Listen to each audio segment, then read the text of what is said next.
오늘 함께라는 제목으로 같이 말씀을 나눠보도록 하겠습니다. 국제적인 홍보 컨설팅 업체인 에델만이라는 곳에서 28개국 총 4개의 기관, 정부, 기업, NGO 그리고 언론에 대한 신뢰도를 매년 조사하고 있습니다. 근데 이 조사에 대해서 2012년부터 꾸준히 진행했음에도 불구하고 이 기관들에 대한, 가장 믿을 만해야 되는 이 기관들에 대한 신뢰도가 거의 60%를 넘은 적이 없다는 결과가 나왔습니다.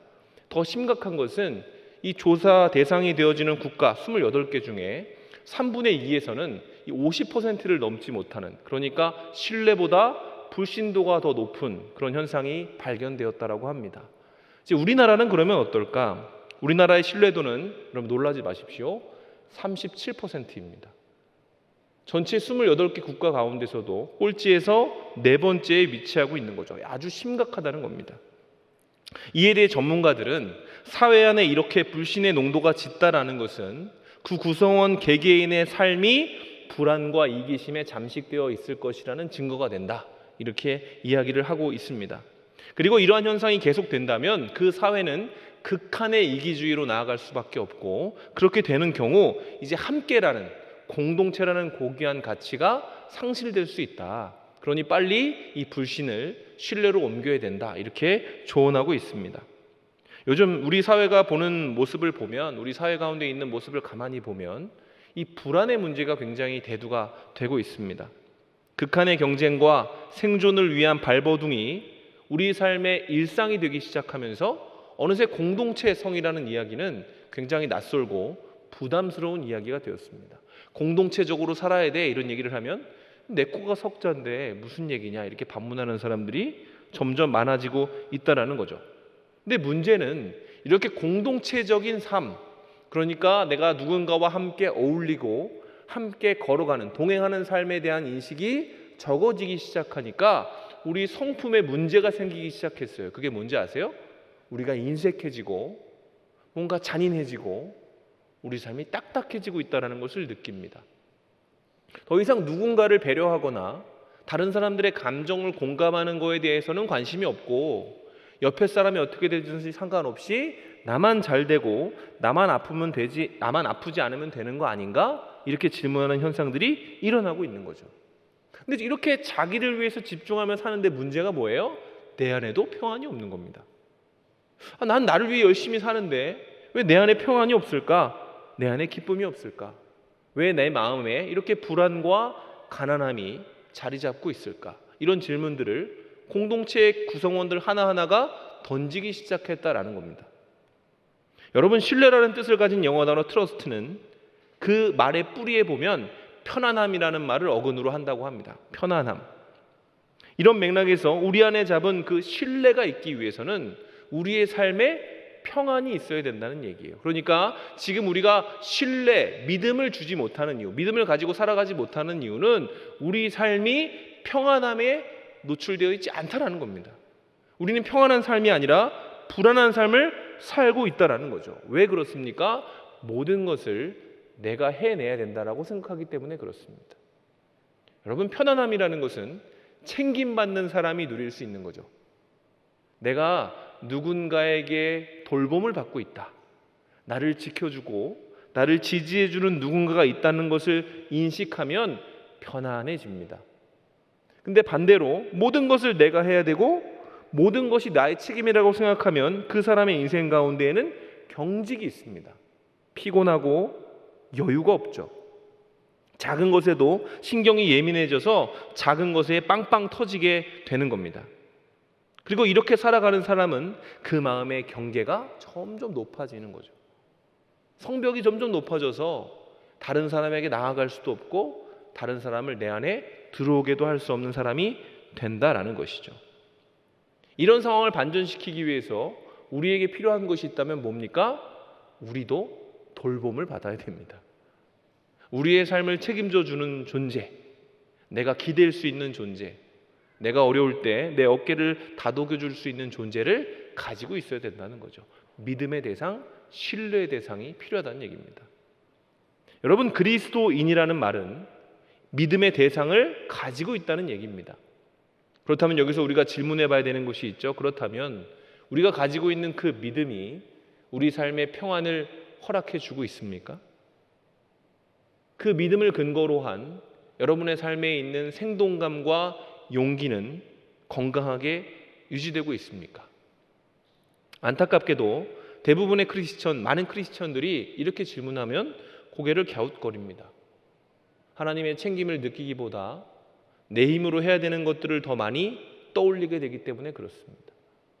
자신을 성찰할 때마다 평안과 용기의 부재를 느끼는 거죠. 왜요? 하나님이 과연 나에게 그런 존재인가라는 믿음이 부족하기 때문에 그렇습니다.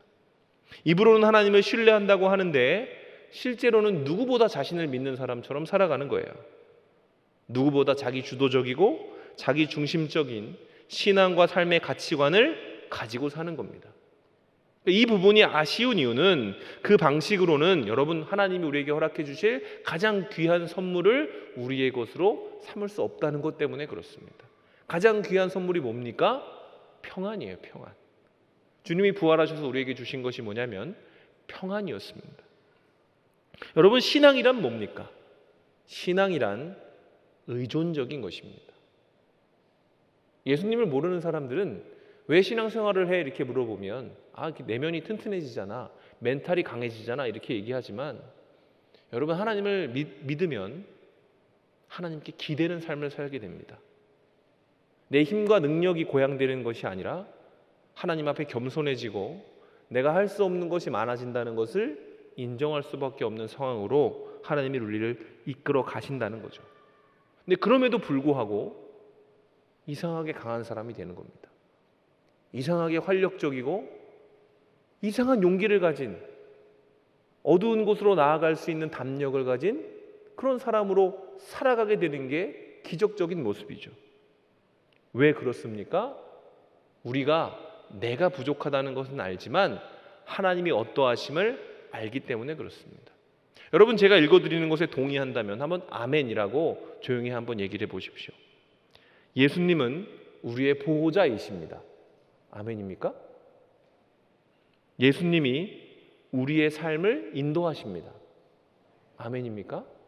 이 두 가지 사실에 정말로 아멘이라고 하는 사람은 여러분 그는 자신의 삶에 드리워져 있는 그 불안을 평안으로 바꿀 수 있는 가능성을 가진 사람이다. 이렇게 저는 말씀드리고 싶습니다. 오늘 말씀을 통해 여러분과 나누고 싶은 이야기가 바로 이겁니다. 도대체 예수님이 어떤 분이시길래 그가 우리를 어떻게 돌보시기에 우리의 불안을 평안으로 바꿔줄 수 있는가? 이 부분을 한번 살펴보길 원해요.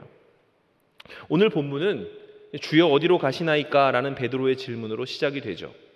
왜냐하면 예수님이 이제 십자가의 길을 앞두고 나 이제 떠난다 이렇게 말씀을 하고 계시기 때문에 그렇습니다. 제자들은 이 말씀에 굉장히 당황을 하죠. 근데 따지고 보면 이 반응에 당황해야 될 사람들은 제자들이 아니라 예수님이죠. 왜냐하면 공간복음에만 거의 10번 정도 주님이 이런 얘기를 하시거든요. 십자가와 부활에 대해서 내가 걸어가야 될 길이 어떤 길이다 제자들에게 끊임없이 말씀하셨음에도 불구하고 제자들은 여전히 그분의 말씀을 이해하지 못하고 있는 겁니다. 그러다가 때가 된 거죠.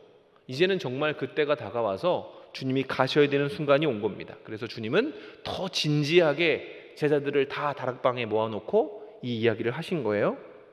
그날 밤 예수님은 제자들을 향해 작은 자라는 칭호를 쓰셨습니다. 그리고 마치 그들을 어린아이를 대하듯이 대해주시죠. 발을 닦아주시고 떡과 포도주를 나눠주시고 마치 엄마가 집을 나가면서 형제들한테 싸우지 말고 잘 기다려 하는 것처럼 사랑하라, 서로 뜨겁게 사랑하라는 세 계명을 제자들에게 이렇게 딱 주셨습니다. 분위기가 이상해지는 것을 감지한 베드로가 그때 예수님에게 이렇게 물었죠. 아니 도대체 어디로 가신다는 말입니까? 그러니까 예수님이 답하십니다. 내가 가는 곳에 내가 지금은 따라올 수 없으나 후에는 따라오리라. 이에 대한 베드로의 말이 37절입니다. 베드로가 이르되 주여 내가 지금은 어찌하여 따라갈 수 없나이까? 주를 위하여 내가 목숨을 버리겠나이다.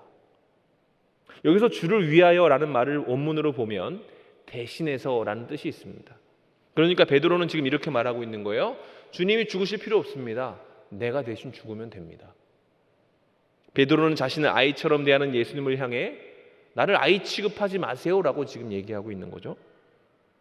그런데 일단 저는 예수님을 위해 내가 대신 죽을 수 있습니다라고 얘기하는 베드로의 그 마음이 거짓말이라고 생각하지는 않아요. 그때는 정말로 그랬을 겁니다. 예수님을 내가 누구보다 사랑하고 누구보다 내가 그분을 신뢰하기 때문에 주님이 만약에 죽어야 되신다면 굳이 주님이 죽으실 필요 있습니까? 내가 죽으면 됩니다. 이렇게 얘기한 거죠. 여러분, 실제로 베드로는 이후에 18장에서 로마의 군병들이 검과 몽둥이를 가지고 예수님을 잡으러 오거든요. 그때 다른 제자들은 다 도망갔어요. 요한은 아예 옷까지 벗고 발개 벗고 도망을 쳤습니다. 근데 베드로는 어떻게 하는지 아세요? 단도 하나 들고 예수님과 군병 사이에 섰습니다. 못 데려간다는 거죠. 예수님을 데려가려면 나를 죽이고 데려가라, 이렇게 한 겁니다. 베드로의 이야기는 진심이었습니다. 주님 또한 베드로의 이런 마음을 모르셨을 리가 없죠. 중심을 보시는 분이니까. 그런데 예수님은 그 말에 대해서 이렇게 대답하시는 겁니다. 38절에 예수께서 대답하시되 내가 나를 위하여 내 목숨을 버리겠느냐? 내가 진실로 진실로 내게 이르노니 닭 울기 전에 내가 3번 나를 부인하리라. 이 말은 두 부분으로 나뉩니다. 우선 이 말씀은 베드로가 예수님을 대신해서 죽을 수 없다라고 얘기하고 있습니다. 당연히 그렇죠. 주님이 왜 죽으시려고 하십니까? 세상을 구원하시기 위해 그런 거죠. 인류의 모든 죄악을 짊어지고 십자가에서 모든 것을 초기화시키시기 위해서 그분이 거기에 가는 겁니다. 죄가 있어서가 아니라, 잘못을 해서가 아니라. 그런 길을 베드로가 대신해서 간다고 하시니 야, 그건 너한테 불가능한 일이야, 이렇게 말씀을 하시는 거죠. 문제는 또 다음 절에도 있죠. 내가 진실로 내게 이르노니 닭 울기 전에 내가 3번 나를 부인하리라. 충격적인 예언입니다. 사실은 예수님을 향한 충성을 맹세하고 있는 베드로에게 주님이 말씀하신 거예요. 베드로야, 네가 이 밤을 버텨내지 못할 거다. 너의 그 결심과 의지는 하룻밤을 넘기지 못할 거다. 이 말을 듣는 베드로의 기분은 어땠을까요? 섭섭했을까요? 아니면 분노가 차올랐을까요? 이 광경을 보고 있던 다른 제자들의 마음은 아마도 불안했을 겁니다. 베드로가 하룻밤을 버티지 못할 일이 일어난다니, 도대체 무슨 일이 일어난다는 거지? 베드로가 안 되면 우리가 될 리가 없는데, 이렇게 생각했을 수도 있을 것이죠. 여기서 우리는 이런 질문을 할 수 있습니다. 그럼 예수님은 왜 이렇게까지 하시는 걸까? 왜 칭찬은 고래도 춤추게 한다 그러지 않습니까? 그러면 베드로가 내가 예수님을 대신해서 죽겠습니다, 그러면 그래, 그 마음이 좋은 거야, 화이팅, 한번 하는 데까지 해봐, 이렇게 하면 되는데 왜 주님은 그렇게 하시지 않는 걸까요? 왜 주님은 베드로의 충성을 받지 않으셨을까요? 그 이유는 주님이 베드로에게 원했던 것이 충성이 아니기 때문에 그래요. 주님은 베드로에게 그런 것들을 원했던 것이 아니라는 것이 베드로가 실제로 그 행동을 했던 그 이후의 모습에서 잘 드러납니다. 얼마 후 병사들이 들이닥쳤습니다. 베드로가 단도 하나를 들고 말고의 귀를 잘랐죠. 그러니까 저항을 한 겁니다. 예수님은 흥분한 베드로를 저지하셨어요. 왜 그랬는가? 여러분, 단도 하나로 군대를 이길 수 있겠습니까? 그냥 두면 이 군병들이 흥분해서 예수님이 십자가에 달려 돌아가시기 전에 베드로의 목숨이 먼저 날아갈 판인 거죠. 그래서 예수님이, 베드로는 예수님의 앞을 막았지만 다시 예수님이 베드로의 앞에 서셔서 군병과 베드로 사이에서 그 상황을 진정시키신 겁니다. 말구의 개를 붙여주시고 내가 그냥 따라가겠다고 하시고 잡혀가신 겁니다. 주님은 베드로에게 달려드는 군병 사이로 달려나가셔서 베드로를 구원하셨습니다. 그렇게 예수님이 잡혀가셨고 흥분한 병사와 사람들은 아직 재판이 시작되지도 않았는데 예수님을 이제 린치하기 시작한 겁니다. 그리고 그 잔혹한 린치를 보면서 베드로가 장담했던 용기와 의지가 꺾여지기 시작하는 거죠. 그럼에도 불구하고 이상하게 다리는 움직였습니다. 예수님의 근교를 돌면서 근처의 거리를 유지하면서 그 예수님이 얻어맞는 모습을 보면서 천천히 예수님과 함께 걸어갔던 것이 베드로의 의지였습니다. 근데 그 밤에 어떤 일이 일어났죠? 베드로가 3번 예수님을 부인하죠. 이거는 모든 그 당시의 상황을 기록했던 성경책 마태, 마가, 누가, 요한에 동일하게 적혀 있는 내용입니다. 수제자인 베드로가 예수님을 3번 부인했다. 어떤 공관복음은 그냥 부인했다가 아니라 예수를 저주했다, 이렇게까지도 되어 있는 거죠. 그리고 3번째 부인이 끝났을 때 이제 달기 웃는 겁니다. 복음서를 기록한 마태, 마가, 누가, 요한 가운데 누가는 이 장면을 굉장히 입체적으로 기록하는데, 누가복음 22장에 보면 이렇게 돼 있어요. 이 사람아, 나는 내가 하는 말을 알지 못하노라 하고 아직 말하고 있을 때에 닭이 울더라. 주께서 돌이켜 베드로를 보시니 베드로가 주의 말씀 곧 오늘 닭 울기 전에 내가 3번 나를 부인하리라 하심이 생각나서 밖에 나가서 심히 통곡하니라. 자, 어떤 일이 벌어진 거죠? 주님의 예언이 성취되었습니다.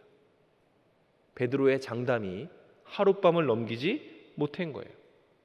베드로는 예정된 실패에 도달했고 이제 무너지면 되는 차례인 겁니다. 그런데 베드로가 무너져야 될 그 순간에 다시 주님이 그 절망과 베드로 사이에 서시는 겁니다. 절망이 그 베드로를 삼키려고 막 다가올 때 주님이 베드로의 앞을 막고 그 절망과 맞서 주시는 거죠. 어떤 방식으로? 주님이 돌이켜 베드로를 보십니다. 3번째 부인이 딱 끝나고 닭이 울자마자 주님이 돌이켜 그를 보시는 거죠. 여러분, 그 봄을 통해서 예수님이 베드로에게 전하고 싶었던 얘기가 뭘까요? 베드로의 머릿속에 어떤 말이 떠올랐을까요? 저는 오늘 본문에서 호언장담하던 자신에게 예수님이 하셨던 그 말씀 14장 1절이 베드로의 머릿속에 떠올랐을 것 같습니다. 너희는 마음에 근심하지 말라. 하나님을 믿으니 또 나를 믿으라. 여기서 근심으로 번역된 헬라어는 티라소라고 합니다. 원어 그대로 표현하면 내장이 뒤틀린다는 표현이에요. 내장이 뒤틀릴 정도로 격렬한 고통. 바로 지금 베드로의 상태입니다. 닭 울음소리는 발작처럼 베드로의 마음과 심령을 쥐어짜기 시작한 거예요. 바닥이 드러났거든요. 아늑한 다락방에서는 동료들과 함께 있었을 때, 주님이 내 곁에 있을 때에는 나는 주님을 위해 죽을 수 있을 거라고 생각했는데 막상 그런 상황이 되니까 하룻밤을 넘기지 못하는 거죠. 뭐든지 할 수 있을 거라고 믿었는데 아무것도 할 수 없는 겁니다. 그리고 주님이 하신 말씀만 기억이 나는 거죠. 베드로야, 이 밤이 가기 전에 그 다짐은 무너질 수 있어. 오늘 밤 네가 감당할 수 없는 일이 일어날 거다. 베드로의 실패에 대한 예언은 제자들마저 위축되게 만들었습니다. 이 필연적인 실패와 좌절이 다가오는 순간 예수님은 그들에게 어떤 말을 넣어주셨습니까? 너희는 마음에 근심하지 말라. 하나님을 믿으니 곧 나를 믿으라. 이렇게 하셨습니다. 너네 믿지 말고 나를 믿어라.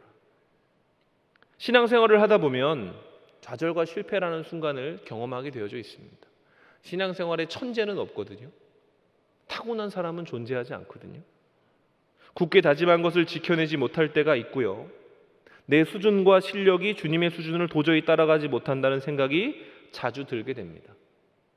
부인할 수 없을 정도로 나는 의지가 박약하다라고 생각이 들고 더 이상 발전할 수 있는 가능성이 있나라고 의심될 때가 있습니다.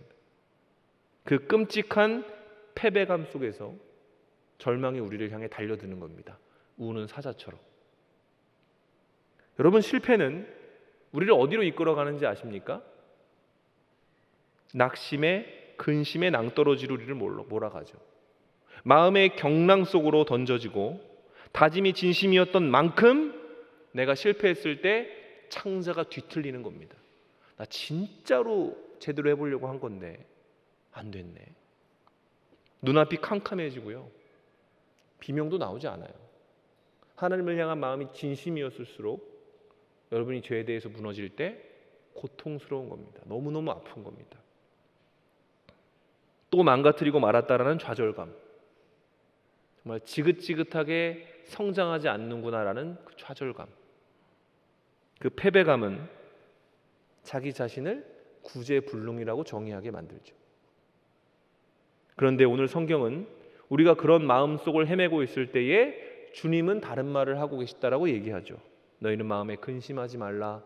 하나님을 믿으니 곧 나를 믿으라 하십니다. 하나님을 믿는 것처럼 나를 신실함과 진실함으로 믿어라. 이것이 예수님이 공생의 기간 가르치셨던 가장 중요한 가르침, 즉 복음이었습니다. 예수님에게 소망을 두라. 그날 베드로가 장담했던 그 밤에 예수님은 너는 실패할 거라고 말씀하신 이유가 여기에 있는 겁니다. 예수님은 베드로가 실패하기를 바라셨던 것이 아니라 그가 실패할 것을 알고 계셨던 거예요. 또 실패했으면 좋겠다 그러신 게 아니라는 거죠. 그래서 약속을 하신 겁니다. 주님의 주도로 약속하신 겁니다. 베드로야, 너는 실패할 수 있어. 그러나 내가 너를 사랑하고 돌보고 인도한다는 것은 잊지 말아라. 그 실패와 좌절감 속에 너를 결코 홀로 두지 않을 것이다. 작은 자여, 너는 나만 믿어라. 내가 해낼 것이다. 이게 주님이 베드로에게 하신 얘기예요. 배신의 밤에 그 엄청난 절망감과 패배감에 절규하고 있었을 그 베드로가 절벽으로 뛰어드는 대신 성벽에 기대어서 통곡했던 이유가 그겁니다. 이 말이 없었다면 베드로는 절벽으로 달려가서 죽었을지도 모르죠. 그날 밤 예수님은 제자들을 작은 자처럼 다루셨습니다. 발을 씻기고 음식을 먹이고 격려하셨어요. 그렇게 했던 이유는 그들이 어린아이였기 때문에 그렇습니다. 영적으로는 주님이 없으면 아무것도 할 수 없는 존재, 그게 바로 3년 동안 특별 교육을 받은 제자들의 현존이었다는 거예요. 여러분, 우리는 어떻습니까? 우리는 제자들보다 낫습니까? 우리의 열정과 우리의 진심은 베드로를 뛰어넘을 때가 있나요? 우리는 주님을 향해서 주님이 죽으셔야 되는 그 길이라면 내가 대신 죽을 수 있습니다. 말뿐이라도 할 수 있는 분이 여러분 우리 가운데 얼마나 있을까요? 그보다 훨씬 작은 믿음을 가지고 있음에도 불구하고 우리가 여전히 하나님의 자녀임을 의심하지 않고 여전히 우리가 거룩해지기를 포기하지 않을 수 있다면 그 이유는 뭡니까? 예수님이 우리의 보증자가 되어주시기 때문이죠. 주님이 우리를 돌봐주시기 때문입니다. 우리가 잘 배웠기 때문이 아닙니다. 우리가 뭔가를 경험했기 때문이 아닙니다. 주님이 우리를 돌봐주고 계시기 때문에 그래요. 우리 속에서 지금도 말씀하고 계시는 겁니다. 너희는 마음에 근심하지 말라. 하나님을 믿는 것처럼 나를 믿어라. 여러분, 예수님은 지금 우리에게도 그렇게 말씀하고 계신 거예요. 하나님이 선하신 분이심을 안다면 나도 너희를 선하게 대한다는 것을 알아라. 하나님의 사랑과 긍휼을 아는 만큼 내가 그 사랑의 인내와 긍휼로 너를 인도한다는 것을, 돌본다는 것을 믿어라. 그렇다면 예수님은 왜 이렇게까지 하신 걸까요? 왜 이렇게까지 오버하시는 걸까요? 그냥 이 정도 수준이면 그냥 이렇게까지 하실 필요가 있나? 수고할 필요가 있나? 이런 생각 하게 되잖아요. 근데 예수님은 왜 굳이 이렇게 부족한 제자들에게 찾아가서 이렇게 힘든 수고로운 일을 자진하여 하시겠다라고 지금 말씀하고 계시는 건가요? 그 이유는 주님이 가지고 계신 소원이 있기 때문에 그래요. 그게 2절과 3절입니다. 내가 너희를 위하여 거처를 예비하러 가노니 가서 너희를 위하여 거처를 예비하면 내가 다시 와서 너희를 내게로 영접하여 나 있는 곳에 너희도 있게 하리라. 주님의 소원이 뭡니까? 함께 하는 것입니다. 제자들과 함께 하는 것. 왜 주님은 3년이 지난 지금도 이 어린아이처럼 행동하는 제자들과 함께 하고 싶어 하십니까? 여러분, 그게 사랑입니다. 사랑은 상대방의 수준을 생각하지 않습니다. 그게 아가페 사랑입니다. 우리는 가치를 추구하는 사랑을 합니다. 볼 게 있어야 사랑하는 겁니다. 흠모할 만한 것이 있어야 그를 끌어안는 것입니다. 근데 예수님은 어떻게 하시는지 아세요? 가치를 부여하는 사랑으로 우리에게 다가오시는 거예요. 주님이 사랑해 주시면 우리에게 가치가 생긴다. 이게 복음입니다. 여러분, 천국을 우리가 가고 싶다라고 얘기하죠. 여러분, 천국의 본질이 뭔지 아세요? 예수님과 함께 있는 겁니다. 우리 보고 왜 천국 가고 싶어 물어보면 지옥은 아프잖아가 아니라 거기에 예수님이 계시기 때문이야 라고 얘기할 수 있어야 돼요. 그게 진짜 기쁨이 되려면 예수님이 얼마나 좋은 분이신지, 얼마나 나를 사랑으로 끌어안아 주셨는지를 알아야 되는 것이죠. 제자들의 공생애는 이스라엘이 경험했던 출애굽의 사건과 매우 닮아 있습니다. 공통점이 있어요. 그게 뭔지 아세요? 수동적이었다는 겁니다. 이스라엘의 출애굽 기간 가운데 구름 기둥과 불 기둥이 그들을 인도했고 만나와 메추라기가 그들을 먹였습니다. 그들이 농사짓지 아니했고 옷을 지어 만들지 않았습니다. 길을 찾지도 않았습니다. 주님이 인도해 주셨습니다. 공생의 기간도 똑같았죠. 주님이 기도하셨고 주님이 이끄시는 대로 걸어갔습니다. 그러나 그때에 뭐가 있었습니까? 평안이 있었습니다. 주님이 그들의 신을 헐게 하지 않으셨고 주님이 제자들의 배를 굶게 하지 않으셨습니다. 제자들에게 없는 능력이 제자들에게 생겼고 사탄이 번개처럼 땅에 떨어지는 것을 그들이 보게 되었습니다. 주님이 그들과 함께 계셨기 때문에 일어난 사건입니다. 주님이 공생의 기간 동안 제자들과 함께 계셨던 이유는 당신이 얼마나 사랑과 은혜로 그들을 인내하고 인도하실 수 있는지를 증명해내신 사건이라는 것이죠.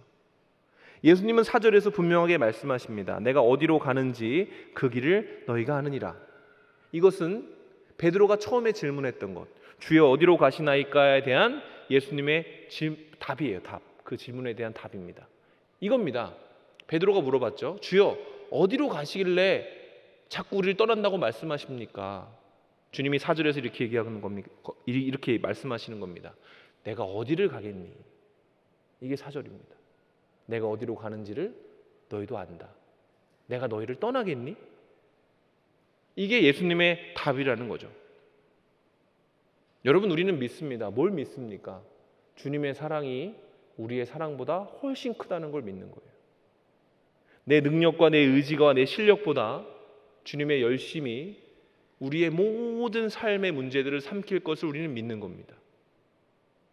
하나님이 내 삶의 주인이 되어주시고 인도자가 되어주시면 주님의 능력으로 우리가 그와 함께 할 수 있다는 것을 믿는 게 크리스찬입니다. 그 일을 위해 지금 주님이 여러분에게 뭘 하고 계신지 생각해 보세요. 그분의 오래 참으심과 그분의 은혜를 생각해 봐야 되는 겁니다. 그걸 생각해야 신자입니다.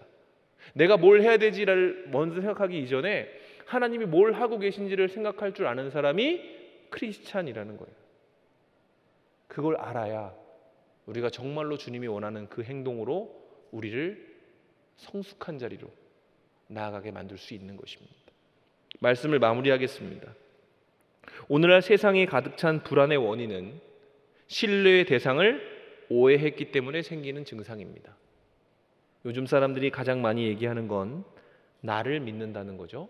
너 자신을 믿어라. 그리고 그 결과가 불안입니다. 덴마크의 철학자 쉐렌 키에르케고르는 불안을 죽음에 이르는 병이라고 정의했습니다. 이 세상에 불안이 가득 차 있다는 것은 모든 사람들이 죽을 병을 앓고 있다는 뜻이기도 합니다. 병이 진행될수록 그는 쇠약해지고 망가지듯이 그의 삶 또한 갈수록 강팍해지고 따뜻함이 사라지게 될 겁니다. 우리 또한 이 상황을 바라보면서 어쩌다고 세상이 이렇게 되는 거지라고 생각하지만 우리보다 더 이 상황을 안타까워하시는 분이 하나님이시라는 걸 알아야 됩니다. 왜 그렇습니까? 하나님의 소원이 분명하기 때문에 그렇습니다. 디모데전서 2장 4절 하나님의 꿈은 이겁니다. 모든 사람이 구원을 받으며 진리를 아는 데 이르기를 원하시는 것. 하나님이 누구인지를 아는 것. 이게 하나님이 이 세상을 향해 품으신 꿈이라는 거예요. 이 소원 때문에 주님이 오셨고 십자가에 달려 돌아가셨고 부활하신 것이죠. 그러니 여러분, 이 사실을 믿고 있는 우리가 먼저 해야 할 것은 무엇입니까? 마음에 근심하지 말고 하나님을 아는 것처럼 예수 그리스도를 믿는 겁니다. 그 믿음이 우리로 하여금 하나님을 기쁘시게 하는 신앙의 모습이라는 것이죠. 여러분, 신앙생활을 하다 보면 죄를 짓다가 닭 울음소리에 당황할 때가 있죠. 그때 여러분, 우리가 해야 되는 게 회개인데요. 이 회개는요, 하나님이 어떤 분이신지를 알아야 할 수 있는 겁니다. 하나님의 선하심과 그분의 은혜를 아는 만큼 우리는 회개할 수 있습니다. 회개하면 어떤지 아세요? 되게 아픕니다. 회개를 제대로 하면 어마어마한 고통이 와요. 제가 이 회개를 묵상하다가 이 정호승 시인이라는 사람이 쓴 우박이라는 시가 있어서 한번 여러분과 같이 공유하려고 합니다. 회개의 아픔의 정도는 이 정도죠. 하늘에 무슨 슬픈 일이 있기에 또 누구의 서러운 죽음이 있어서 저리도 눈물마저 단단해져서 배추밭의 우박으로 쏟아지는가. 나는 퍽퍽 구멍 뚫리는 배추잎이 되어 쏟아지는 우박마다 껴안고 나뒹군다. 온몸이 아프도록 온몸에 숭숭 구멍이 뚫리도록. 여러분, 회개는 이 정도보다 더 아픈 것이 될 겁니다. 그러나 우리가 이것을 두려워하기 이전에 하나님이 어떤 분이신지를 안다면 우리는 그 고통보다 그 치유에 집중해서 믿음으로 나의 현재와 나의 소원을 다시 하나님께 돌려드릴 수 있을 줄로 믿습니다. 성경은 하나님이 어떤 분이라고 하는지 아세요? 같은 성경에 나온 하나님에 대한 시를 읽어드리고 마무리를 하겠습니다. 시편 91편 1절부터 3절입니다. 지존자의 은밀한 곳에 거주하며 전능자의 그늘 아래 사는 자여, 나는 여호와를 향하여 말하기를 그는 나의 피난처요 나의 요새요 내가 의뢰하는 하나님이라 하리니 이는 그가 너를 새 사냥꾼의 올무에서와 심한 전염병에서 건지실 것이미로다. 여러분, 이게 하나님입니다. 우리를 건지시고 우리에게 자유를 주시는 하나님. 이 하나님을 알고 있다면 예수 그리스도의 구원과 그 사랑에 대해서 우리 믿음으로 반응할 수 있게 될 것입니다. 여러분, 수련회를 앞두고 있습니다. 하나님에 대해서 공부하고 같이 기도하기 이전에 하나님이 어떤 분이신지를 곰곰이 묵상하고 그 자리에 나아간다면 여러분, 하나님이 우리에게 필요한 우리 삶의 평안을 이루기 위해 합당한 그 믿음과 그 은혜를 우리에게 주실 줄 믿습니다. 그렇게 사모하는 저 여러분이 되시기를 주님의 이름으로 축원합니다.